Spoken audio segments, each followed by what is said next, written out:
कमलेभ्यो नमः। सच्चिदानंद भगवान की जय हो। वसुदेव सुतं देवं कंस चाणूरमर्दनं देवकी परमानंदं कृष्णं वंदे जगद्गुरुं। कृष्णं वंदे जगद्गुरुं।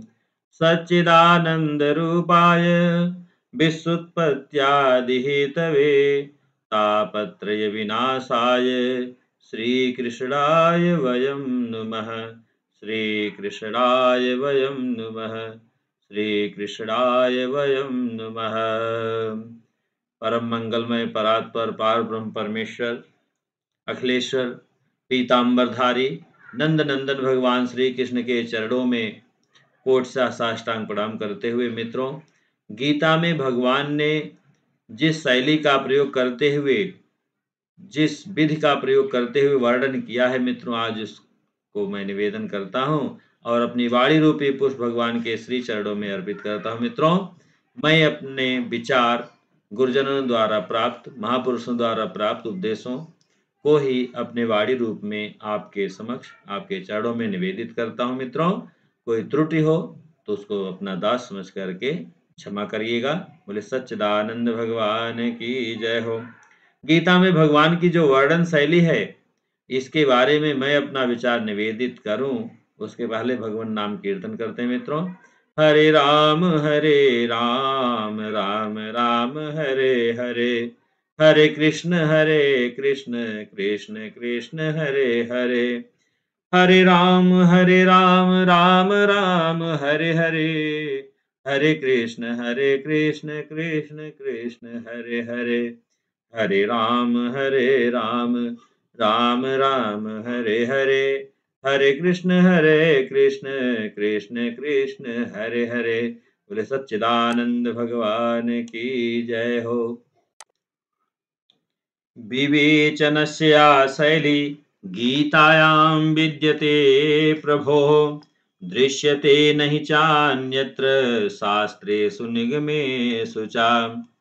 गीता में भगवान की यह शैली देखने में आती है मित्रों कि वे भिन्न भिन्न साधनों से परमात्मा की ओर चलने वाले साधकों के लक्षणों के अनुसार ही परमात्मा को प्राप्त सिद्ध महापुरुषों के लक्षणों का वर्णन करते हैं, क्योंकि जो साधन जहां से आरंभ होता है अंत में वहीं उसकी समाप्ति होती है। जैसे दूसरे अध्याय के 47वें श्लोक में भगवान ने कर्मयोग के साधकों के लिए 4 बातें बताई है मित्रों। नंबर 1, कर्मण्येवाधिकारस्ते मा फलेषु कदाचन। तेरा कर्म करने में ही अधिकार है मित्रों। माँ फलेषु कदाचन, कर्म फलों में तेरा कभी भी अधिकार नहीं है। माँ कर्म फल हेतुर्भु, तू कर्म फल का हेतु मत बन। माँ ते संगोस्तु कर्मणि, तेरी कर्म ना करने में आसक्ति ना हुई। तो ये 4 जो है चरणों में बताया है मित्रों। तीसरे अध्याय के 18वें श्लोक में ठीक उपर्युक्त साधना की सिद्ध की बात कर्म योग से सिद्ध हुए महापुरुष के लक्षणों में कही गई है मित्रों। यहाँ दूसरे और तीसरे चरण में साधक के लिए जो बात कही गई है वह तीसरे अध्याय के 18वें श्लोक के उत्तरार्ध में सिद्ध महापुरुष के लिए कही गई है मित्रों, कि उसका किसी भी प्राणी और पदार्थ से किंचित मात्र भी कोई संबंध नहीं रहता। न चास्य सर्वभूतेषु कश्चिद अर्थ व्यापाश्रय। यहाँ पहले और चौथे चरण में साधक के लिए जो बात कही गई है मित्रों, वह तीसरे अध्याय के 18वें श्लोक के पूर्वार्ध में सिद्ध महापुरुष के लिए कही गई है कि उसका कर्म करने अथवा न करने दोनों से ही कोई मतलब नहीं रहता।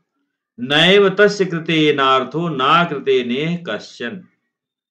पुनः मित्रों, 14वें अध्याय के 29वें 20वें श्लोक में भगवान ने ज्ञान योग के साधक का वर्णन करते हुए कहा है कि वह तीनों गुणों के सिवाय अन्य किसी को करता नहीं देखता। संपूर्ण क्रियाएं गुणों में ही हो रही हैं। मेरा उनसे कोई संबंध नहीं है। इस तरह अपने गुणों से सर्वथा निर्लिप्त जानकर वह मेरे स्वरूप को प्राप्त हो जाता है मित्रों। वह शरीर की उत्पत्ति के कारण रूप तीनों गुणों का उल्लंघन करके जन्म मृत्यु और वृद्धावस्था रूप दुखों से मुक्त होकर अमरता का अनुभव कर लेता है मित्रों। 14वें अध्याय के ही 22वें 23वें श्लोक में भगवान ने तीनों गुणों को लेकर ही सिद्ध महापुरुष के लक्षणों का वर्णन करते हैं मित्रों, कि तीनों गुणों की प्रकाश, प्रवृत्ति और मोह रूप वृत्तियों के आ जाने पर उनसे द्वेष नहीं करता और उन वृत्तियों के चले जाने पर उनके फिर आने की इच्छा नहीं करता मित्रों। वह गुणों तथा उनकी वृत्तियों से उदासीन की तरह स्थित रहता है। वह गुणों के द्वारा विचलित नहीं किया जा सकता और गुण ही गुणों में बरत रहे हैं ऐसा अनुभव करते हुए अपने स्वरूप में स्थित रहता है मित्रों। साधक के लिए भगवान ने कहा है कि जो मेरे को सब जगह देखता है और सबको मेरे में देखता है, उस भक्त के लिए मैं अदृश्य नहीं होता और वह मेरे लिए अदृश्य नहीं होता। अध्याय 6वां 3 श्लोक में इसका वर्णन मित्रों मिलता है। सिद्ध भक्त के लिए भगवान कहते हैं कि उसकी दृष्टि में सब कुछ वसुदेव ही है, वासुदेवः सर्वम। अध्याय 7वां 19वें श्लोक में इसका वर्णन मिलता है मित्रों। भगवान के सिवाय दूसरा कोई तत्व है ही नहीं।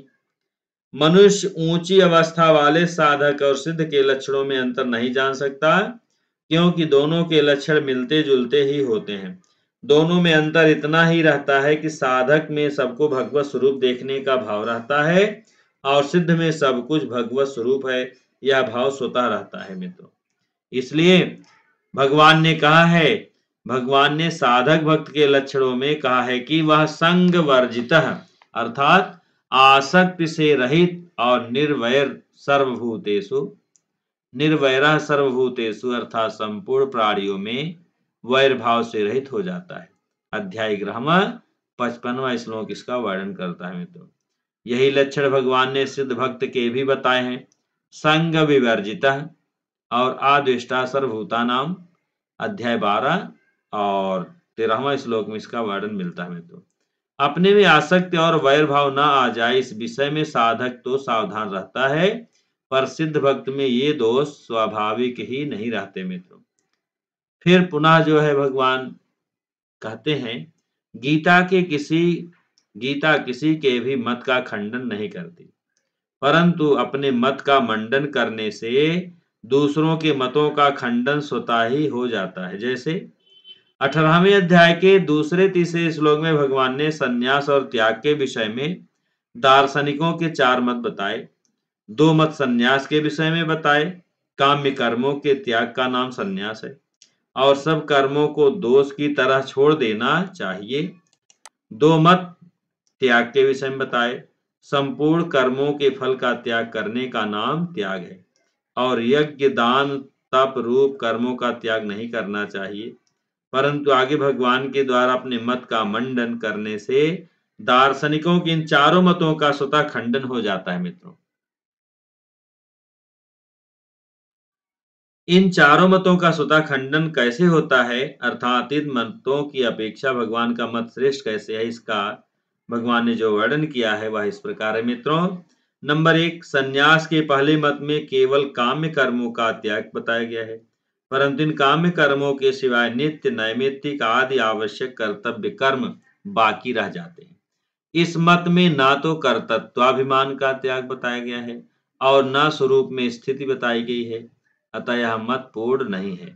परंतु भगवान ने अपने मत में कर्तृत्वाभिमान का त्याग भी बताया है और स्वरूप में स्थिति भी बताई है। जैसे 18वें अध्याय के 17वें श्लोक में, जिसमें अहंकृत भाव नहीं है और जिसकी बुद्धि कर्म फल में लिप्त नहीं होती, ऐसा कहकर कर्तृत्वाभिमान का त्याग बताया है मित्रों।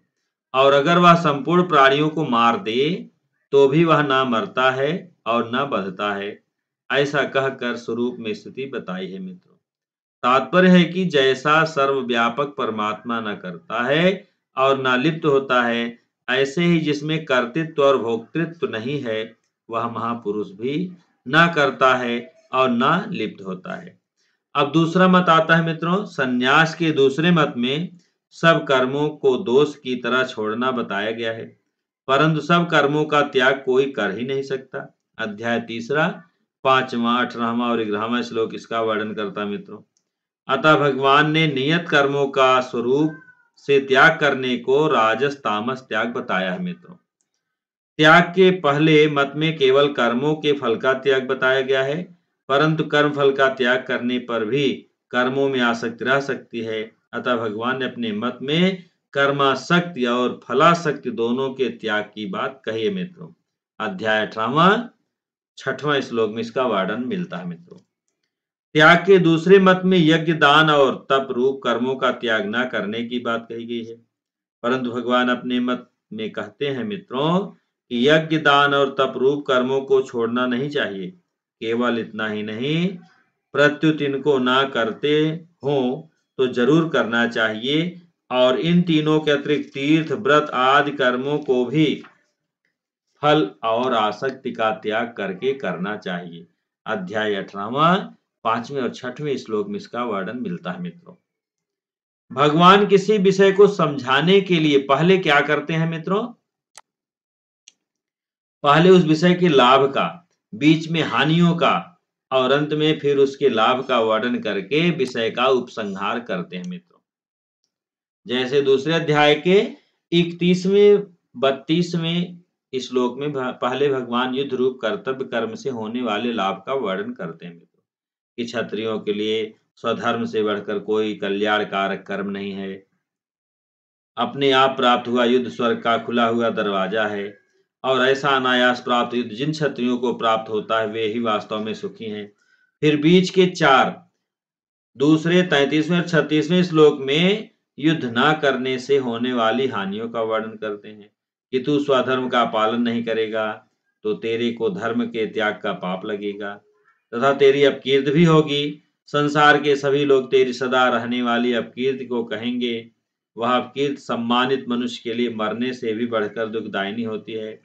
तेरे को महारथी लोग भय के कारण युद्ध से निवृत्त हुआ मानेंगे। तो जिनकी दृष्टि में बहुमान्य है उनकी दृष्टि में तू गिर जाएगा। वैरी लोग तेरे को न कहने लायक वचन कहेंगे। इससे बढ़कर दुख तेरे को और क्या होगा। फिर अंत के 2 37 और 38 श्लोक में पुनः लाभ का वर्णन करते हैं कि अगर तू युद्ध में मारा भी जाएगा तो स्वर्ग को प्राप्त होगा, और अगर तू जीत जाएगा तो पृथ्वी का राज्य भोगेगा। तू जय पराजय, लाभ हानि और सुख दुख को समान करके युद्ध करेगा तो तेरे को पाप नहीं लगेगा, अतः तू युद्ध कर। भगवान इस तरह से अपने विषय का वर्णन जो है गीता में करते हैं मित्रों। फिर जो है भगवान जिस विषय को पहले विस्तार से कहते हैं आगे उसी विषय को संक्षेप में कह देते हैं। जैसे तीसरे अध्याय के 29वें श्लोक में भगवान ने कहा कि तू निरंतर आसक्त रहित होकर कर्तव्य कर्म कर, क्योंकि आसक्ति रहित कर्म करता हुआ मनुष्य परमात्मा को प्राप्त हो जाता है मित्रों। फिर इसी बात को 20वें श्लोक के पूर्वार्ध में संक्षेप से कहा कि जनकाद भी कर्मयोग से ही परम सिद्धि को प्राप्त हुए हैं। अब फिर 8वें अध्याय के 14वें श्लोक में भगवान ने कहा अनन्य चेता सततम यो माम स्मरत नित्य सह। पदों से जो बात विस्तार से कही वही बात फिर नित्य युक्तास पद से संक्षेप में कही। फिर 9वें अध्याय के 16वें श्लोक से लेकर के 19वें श्लोक तक भगवान ने कार्य कारण रूप से अपनी विभूतियों का विस्तार से वर्णन किया मित्रों, और उसी को अंत में सद सच्चाहम पद से संक्षेप में बता दिया। फिर 9वें अध्याय के 34वें श्लोक में भगवान ने मन मना भव मद भक्तो मद माजी मां नमस्कुरु पदों से जो बात विस्तार से कही वही बात फिर जो है मत परायण पद से संक्षेप में कही मित्रों। पुनः जो 10वें अध्याय के 8वें 9वें श्लोक में भगवान ने कहा कि मैं संसार का मूल कारण हूं और मेरे से ही संसार प्रभावित हो रहा है। ऐसा मेरे को मानकर मेरे में ही श्रद्धा प्रेम रखते हुए बुद्धिमान भक्त मेरा ही भजन करते हैं। मेरे में चित्त वाले, मेरे में प्राणों को अर्पण करने वाले भक्तजन आपस में मेरे गुण प्रभाव आदि को जानते हुए और उनका कथन करते हुए ही नित्य निरंतर संतुष्ट रहते हैं और मेरे से प्रेम करते हैं। इसी बात को फिर 10वें श्लोक के पूर्वार्ध में मित्रों संक्षेप से कहते हैं उन नित्य निरंतर मेरे में लगे हुए और प्रेम पूर्वक मेरा भजन करने वाले भक्तों को मैं बुद्धि योग प्रदान करता हूं मित्रों। फिर 10वें अध्याय के 20वें श्लोक से लेकर के 38वें श्लोक तक भगवान ने विस्तार से अपनी विभूतियों का वर्णन किया और फिर 39वें श्लोक में उसी को संक्षेप से बता दिया।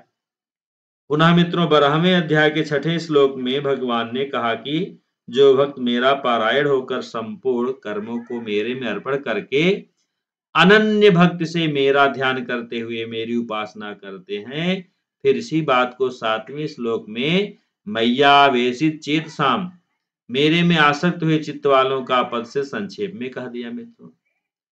भगवान जिस विषय को पहले संक्षेप से कहते हैं, आगे उसी विषय को विस्तार से कह देते हैं मित्रों। यह जो है भगवान के वर्णन की शैली है। तीसरे अध्याय के 8वें श्लोक में भगवान ने संक्षेप से नियत कर्म की बात कही और इसी को 18वें अध्याय के 42वें 48वें श्लोक तक विस्तार से कहा मित्रों। चौथे अध्याय के 13वें श्लोक में भगवान ने संक्षेप से चारों वर्णों की बात कही और उसी को 18वें अध्याय के 41वें से 44वें श्लोक तक विस्तार से कहा। 7वें अध्याय के 12वें श्लोक में भगवान ने ना त्वमहम ते सुते मयि पदों से जो बात संक्षेप से कही, उसी को 9वें अध्याय के चौथे 5वें श्लोक में विस्तार से कहा मित्रों। भगवान किसी विषय को पहले जिस रूप से कहते हैं, आगे उसी विषय को प्रकारांतर से अर्थात दूसरे प्रकार से कह देते हैं। जैसे दूसरे अध्याय से 5वें अध्याय की समाप्ति तक भगवान ने जिस विषय कर्मयोग का वर्णन किया मित्रों, उसी को 18वें अध्याय के चौथे से 12वें श्लोक तक प्रकारांतर से कहा। 5वें अध्याय के 13वें से 26वें श्लोक तक और 13वें अध्याय के 19वें से 34वें श्लोक तक भगवान ने जिस विषय सांख्य योग का वर्णन किया, उसी को 18वें अध्याय के 13वें से 18वें श्लोक तक प्रकारांतर से कह दिया। 7वें अध्याय से 12वें अध्याय तक भगवान ने जिस विषय भक्त योग का वर्णन किया मित्रों, उसी को 18वें अध्याय के 56वें से 66वें श्लोक तक प्रकारांतर से कह दिया। भगवान ने कहा कि प्रकृति और उसके गुणों के द्वारा ही सब कर्म किए जाते हैं। अध्याय 3 27वें श्लोक में इसका वर्णन मिलता है मित्रों। इसी बात को भगवान ने 18वें अध्याय के 13वें से 18वें श्लोक तक प्रकारांतर से कह दिया। पुनः 14वें अध्याय के 5वें से 18वें श्लोक तक भगवान ने गुणों का जो विषय कहा, उसी को 18वें अध्याय के 20वें से 40वें श्लोक तक प्रकारांतर से कह दिया। मित्रों, भगवान की यह वर्णन शैली है, अद्भुत है। जब आप गीता का मनन करेंगे, चिंतन करेंगे, अध्ययन करेंगे तो आपको अवश्य प्राप्त होगा। अर्जुन क्रियापरक जब प्रश्न करते हैं तो भगवान उसका भावपरक उत्तर देते हैं मित्रों। सीताराम। दूसरे अध्याय के 54वें श्लोक में अर्जुन ने क्रियापरक प्रश्न किए कि परमात्मा को प्राप्त पुरुष कैसे बोलता है, कैसे बैठता है और कैसे चलता है। इनका उत्तर भगवान ने भावपरक दिया। वह कैसे बोलता है, अर्थात धीरे बोलता है या जोर से बोलता है। इसके उत्तर में भगवान ने कहा कि उसका बोलना ऐसा नहीं होता, किंतु वह दुखों की प्राप्ति में उद्विग्न नहीं होता और सुखों की प्राप्ति में अस्पृहा नहीं करता, तथा वह राग भय और क्रोध से रहित होता है। शुभ अशुभ परिस्थिति के आने पर वह जो है राग द्वेष नहीं करता मित्रों। अध्याय 2 56वां श्लोक इसका वर्णन करता है। वह कैसे बैठता है, अर्थात सिद्धासन से बैठता है या पद्मासन से बैठता है। इसके उत्तर भगवान ने कहा कि उसका बैठना ऐसा नहीं होता, किंतु वह कछुए की तरह अपनी संपूर्ण इंद्रियों को उनके विषयों से समेट लेता है, हटा लेता है। संपूर्ण इंद्रियों को बस में करके वह मेरे पारायण हो जाता है। वह कैसे चलता है, अर्थात धीरे चलता है। इस तरह से भगवान ने वर्णन किया मित्रों। इसके उत्तर भगवान ने कहा कि उसका चलना ऐसा नहीं होता, किंतु वह राग द्वेष से रहित और कामना, अहंता, ममता तथा स्पृहा से रहित होकर आचरण करता है मित्रों। तीसरे अध्याय के 36वें श्लोक में अर्जुन ने पूछा कि भगवान, मनुष्य न चाहता हुए पाप क्यों कर बैठता है। भगवान ने कहा कि भीतर में कामना रहने से ही पाप की क्रिया होती है। अध्याय 3 37वें श्लोक में इसका वर्णन आता है मित्रों। यदि भीतर में कामना ना रहे तो पाप की क्रिया हो ही नहीं सकती और कोई क्रिया ऊपर से पाप की देखने पर उसको पाप नहीं लगता। अध्याय 18 17वें श्लोक इसका वर्णन करता है मित्रों। 14वें अध्याय के 21वें श्लोक में मित्रों अर्जुन ने पूछा कि गुणातीत के क्या चिन्ह लक्षण होते हैं, अर्थात उसकी आकृति, रंग, रूप कैसा होता है। तो भगवान ने कहा कि गुणों की वृत्तियों के प्रवृत्त और निवृत्त होने पर वह इनसे न राग करता है और न द्वेष करता है, अर्थात निर्लिप्त रहता है। वह उदासीन की तरह रहता है और गुणों से विचलित न होकर अपने स्वरूप में ही स्थित रहता है मित्रों। अध्याय 14, 22 और 23वें श्लोक में इसका वर्णन मित्रों मिलता है। अर्जुन ने पूछा कि गुणातीत के आचरण कैसे होते हैं, अर्थात वह सबके साथ एकता करता है या अलग रहता है, छुआछूत रखता है या समान व्यवहार करता है। तो भगवान ने कहा कि उसके भीतर समभाव रहता है, अर्थात बाहर से शास्त्र और लोक मर्यादा के अनुसार कई तरह का आचरण करते हुए भी उसके भीतर समता अटल बनी रहती है मित्रों। अध्याय 14, 24 और 25वें श्लोक में इसका वर्णन मित्रों मिलता है। अर्जुन ने पूछा कि गुणातीत होने का क्या उपाय है मित्रों, अर्थात जप करना चाहिए या ध्यान करना चाहिए, किसी के पास जाना चाहिए या तीर्थों में जाना चाहिए। भगवान ने कहा कि जो मनुष्य जो है भक्ति योग से मेरे में लग जाता है वह गुणों का अतिक्रमण कर जाता है, अर्थात गुणातीत हो जाता है मित्रों। अध्याय 14वां 26वें श्लोक में इसका वर्णन मिलता है मित्रों। इस प्रकार अर्जुन के द्वारा क्रिया परक प्रश्न करने पर भगवान ने उसका भाव परक उत्तर दिया है मित्रों। तात्पर्य है कि भगवान बाहरी आचरणों, वेशभूषा, रहन सहन, आश्रम परिवर्तन आदि को महत्व नहीं देते, बल्कि भाव को महत्व देते हैं मित्रों। कारण है कि भाव बदलने से क्रिया अपने आप ठीक हो जाती है। विशेषता तो भाव में ही है, क्रिया में नहीं, क्योंकि क्रिया तो मनुष्य पाखंड से भी कर सकता है मित्रों।